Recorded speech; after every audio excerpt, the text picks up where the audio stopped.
Joe, can you give me a catch-up on the Reynolds Jeepster?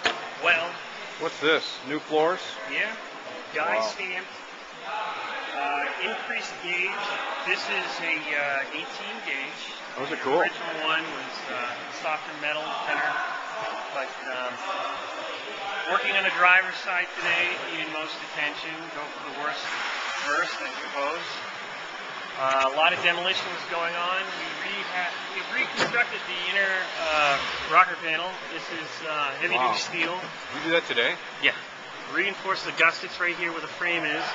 These plug welds is from the factory post on the outside. This all supports all the way up to the front body mount, up where the number 2 frame crossmember is going across. All this will be transferred for reinforcement all the way down to the outer. And believe it or not, the door shuts. Joe, this is the original floor that was in the Jeepster? No, this is not. This is a patch that somebody made an attempt on that I kind of question whether this had more strength as opposed to the original Jeepster Mr. Reynolds had. The original one had Luan and epoxy and fiberglass, and this one has, I think, stovepipe that they have screwed on, not welded, just screwed. And then flattened out from a cylinder and made it into a flat piece of metal. It looks like a stovepipe.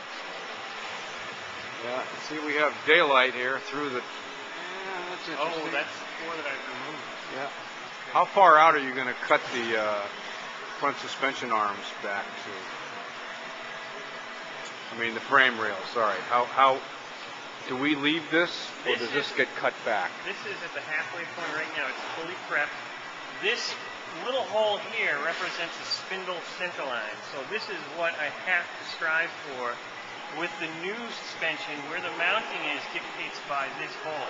Where this hole lines up in relationship to the new cross member, very heavy duty one I might add, will allow me to set the rack, control arms, ride right off of that. It is a kit, but it still has to be treated as a kit. You have to fine tune it. And it's fully prepped. But do we actually slice that off? This is not, no.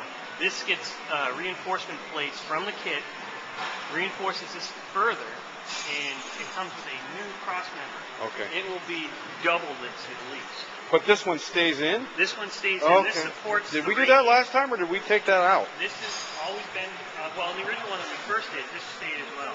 Okay. It's riveted and then welded here, so. Yeah. Okay. Okay, so this is where you put in this patch. That's the inner rocker and panel. There's the, is that the, that's the suspension, the floor support beam thing, right? Yeah, that's what they call a cross member for the floor structure. So you cut that off from where it was connected over here? Well, it was rotted, so I had to make a straight cut in the sturdiest portion of what I could find. Okay. I'm not even sure if it's going to be strong enough as it is.